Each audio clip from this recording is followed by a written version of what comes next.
Good morning everyone. For today's video, we are eating malunggay pandesal from this rolling pandesal cart. Galing, no? Tapos may gasol ka na. Dadaan ka na. Titinda lang? Titinda lang. Oh. Pero baker ka rin. Yung isa. Oo, ikaw lang nagsasala. Maraming nabili talaga dito. Anong oras ka nandito? Alas 3? Ng umaga? Wow! Okay, bayaran mo. Pag dinala mo kuya, nakamasa na sa bahay niya. Tapos nakaano na. Teka lang kuya, bibidyohan ko lang.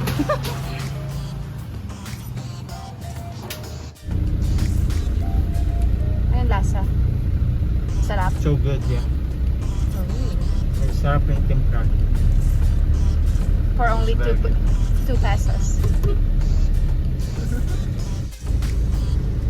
Kasing lakad din siya ng 2 pesos. Ang sarap ng pagiging toasted niya. It's yummy. It's really good.